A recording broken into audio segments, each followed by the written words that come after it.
So YouTube's breaking section. I'm back. Before we to it, make sure you like and subscribe as you always. Watch the video. Man, what's up, everybody? Welcome back to another episode of It's so EOS. fucking It's hot. 1090 Jake, man. I'm rocking with y'all, and y'all rocking with me. And for this video, we're gonna be speaking on Lil Durk affiliate OTF Boona being charged with kidnapping a man, duct taping his hands, and then executing him with a firearm. There's an old saying: you can take a dog out the hood, but you can't take the hood out the dog. Chicago has bred some of the most ruthless killers. That's crazy, and bro. generations of kids have grown up around vicious, senseless violence. So what happens when one of these kids moves out of Chicago? You'd think it would save them, but the reality is hurt people hurt people. And some people are just too far gone. 32-year-old Michael Golden would be more. That is very, very true, though, bro. That is very, very true, bro. It's like it's like you just never know who you're standing next to. That's why you want to at least somewhat treat people with kindness, because again, you might be standing next to somebody who got 10 bodies under their belt and it's never been caught. You don't want to be number 11, bro. Commonly known as OTF Boona, a close associate of Lil Durk. A black disciple, Boona was from Lamron, otherwise known as 300, and his reputation has him listed as one of them ones. With arrests as early as 17 for a weapon, 18 for armed robbery, and later for a machine gun, Boona was very much a product of his environment, but soon he'd start to exceed expectations. With Durk's rise to fame, he'd move OTF down south, making Atlanta home base. Boona was now out of the south side of Chicago, but apparently couldn't let go of his old ways. In March of 2021, Boona was accused of jumping out of an SRT Durango and opening fire on 4 people outside of a mall, resulting in a gunfight. 3 would end up shot, including a 6-year-old boy. Boona was. I question, like, if you're in a position to win, why continue to crash out? Like, if you want to be a crash out, just remain a bum. There is no point of getting money, trying to build something when you want to be a crash out. Like, that makes no sense. You building all this for what? Jump back in the SUV and flee the scene without realizing he dropped his phone. This piece of evidence would lead to his arrest. 19-year-old Jakava Harris was shot in the foot before firing back at Boona. 19-year-old Deshaun Powell was shot in the back, and 18-year-old Karanji Reese would be unharmed. These 3 were members of MCF/Glizzy Gang, MCF standing for Money Comes First. The one who shot back was known as Lil Man Man, a local rapper from Atlanta, and this shootout would set off a chain of events. 3 months after the mall shooting, Lil Durk's house in Atlanta was broken into by home invaders and gunshots were exchanged. The very next month, 19-year-old Marcus Holland Jr. was killed. He was known as Mark, was a member of MCF Glizzy Gang, and is rumored to have been one of the shooters that broke into Durk's home. It's been said they targeted Durk after Man Man was shot by OTF Boona. MCF Glizzy Gang would damn near fall. Come get your homie for something you did. Sentenced to federal prison after a federal agent was shot during a car theft. Karanji Reese would later be arrested for a nightclub shooting in which he allegedly shot 6 people, killing 2. Damn. With Durk's federal takedown, it would seem the city of Atlanta now felt like they could target OTF, knowing the main source of income behind them was gone. Just months ago, OTF Duty Low would be robbed and shot in Atlanta, and an affiliate of Quando Rondo would post his chain and watch to Instagram. But Boona, I've never heard of that one. Durk's money. And Durk's lyrics would highlight the type of savage Boona is, as Durk said in his song Monitoring Me. Boona a bug, he gon' get up with you. See, I pay him not to get rid of. Talking about the ones with the Twitter fingers. Boona had a reputation of violence, and on July 22nd, 2025, he'd remind everyone.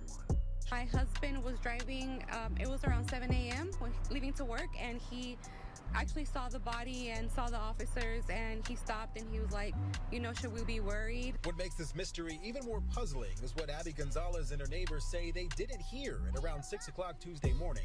No gunshots, no screams, no sounds of violence that would explain snipers. How a man in his 20s Not snipers, but silencers. With a gunshot wound. I have 2 little ones in the house, and we're always outside here in the church, so it makes us, like, you know, feel scared a little bit. Police arrived on scene, locating a Hispanic man. I hit with the silencers. All you heard. But nobody reported gunfire. The next day, the man was identified as 28-year-old Oscar Alexis Cruz, a father of 1. Investigators would soon learn of the horrors Oscar went through leading up to his violent death. An arrest warrant would be signed for Boona on August 7th. It would allege Boona traveled to Lawrenceville, a city 40 minutes from downtown Atlanta.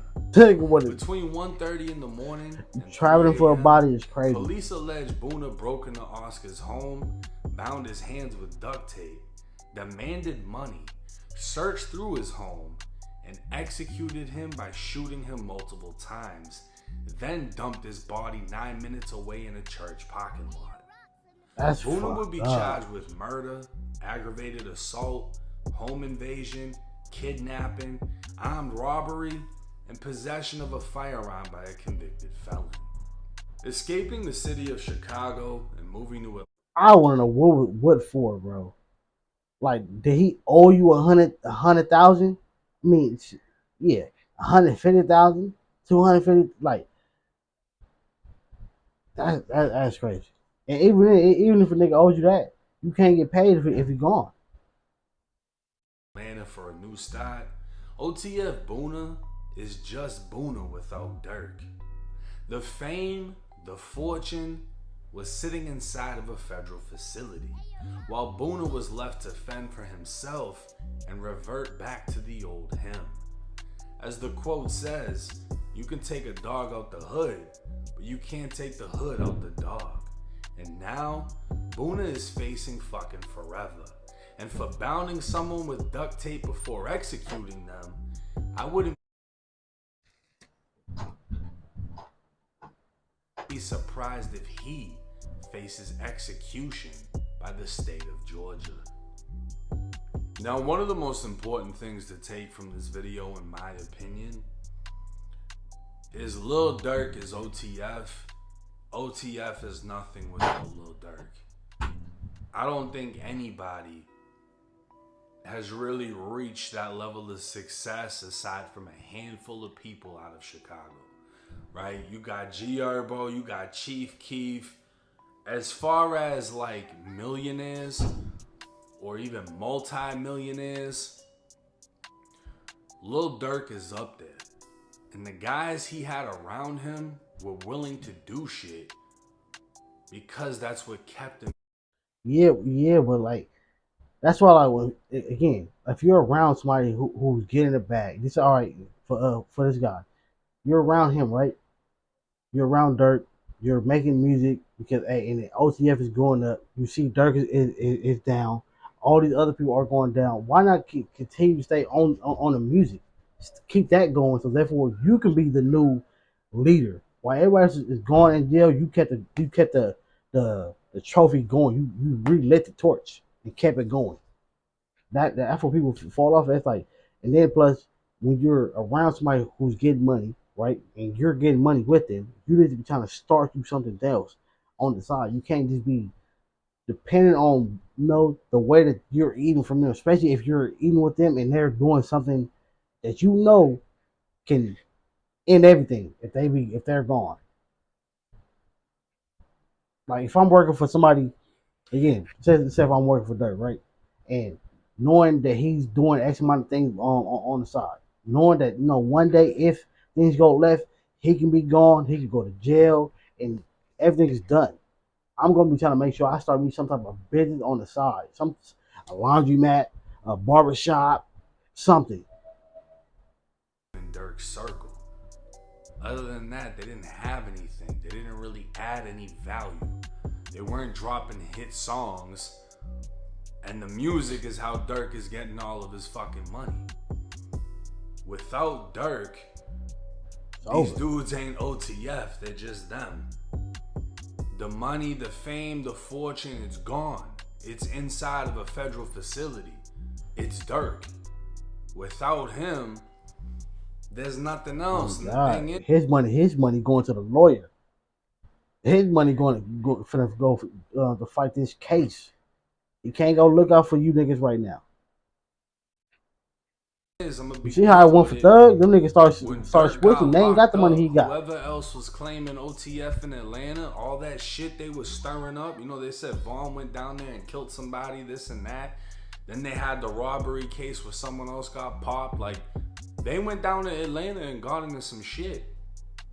But the thing is, Durk had a shitload of money behind him, which meant so did OTF. And without Durk, these dudes out here doing whatever. We don't know what Boona was going through. He could have been trying to rob dude for weed, jewelry, whatever. We don't know the situation. I'm sure it wasn't just a random robbery. You know what I'm saying? Like, I highly doubt it. That's why I said, like, he had to owe this nigga a lot of money, or he knew he had a lot of money. Something. It was something. It wasn't like when people come to certain houses, it's because they know what you got. It's not just random.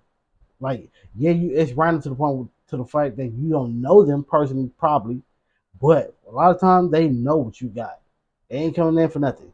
You can flex them, you can show them something on the internet, or it's the location that you're in that represents money, or yeah, like somebody that you personally know that told them, hey, go get this person because I want some too. He was most likely looking for something, didn't find it, and everything was too far gone. Now he feels like he gotta kill him, and he did. I don't know how he got caught up. I don't know the details. There's a lot of details that haven't been released. All we can go off is the warrant, and this is what the warrant alleges.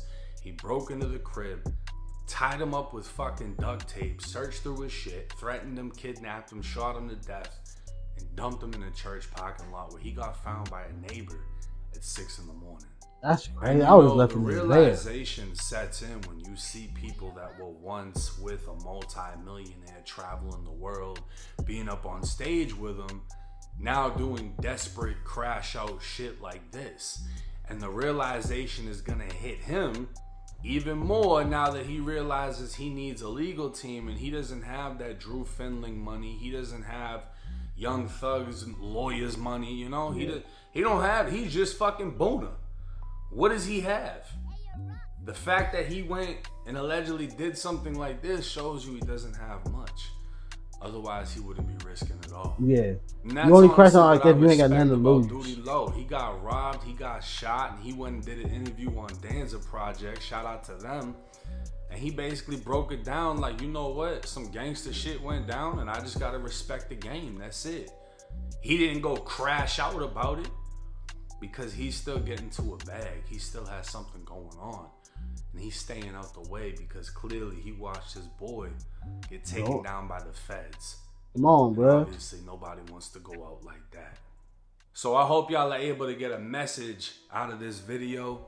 Let me know y'all's thoughts and comments in the comment section. Like I said before, bro, like on this video, you got to make sure that you're building you something on the side. Especially, again, you're around this multi-millionaire. That's his money. That ain't yours. It's something that's like how I say for females. The females will be dealing with a nigga knowing that he's a street dude. He's getting all his money. If something was to happen, you don't have, like, especially if he's like street but semi kind of smart, like meaning like his money's in the bank and he has a life insurance and everything. More than likely, you're not getting nothing. If he get wiped out, you're done. Only thing you got is what he left in the house, and you better hope his family ain't kind of like, hey, nah, that's ours. Oh, bro, it's the same thing how I go for niggas who are with these multi-millionaires, bro. You gotta make sure you getting the fame by you being around them. Use your fame to build you something on the side. Because if something happened to him, you're stuck. Guaranteed. If not guaranteed, but more than likely, if all the people that was on the YSL thing, if a lot of them would have had their own money, you know, for them to fight the case, how Thug was fighting the case and how long he was fighting it, and it can probably be pay for the same type of lawyer, they wouldn't. A lot of them wouldn't take them deals.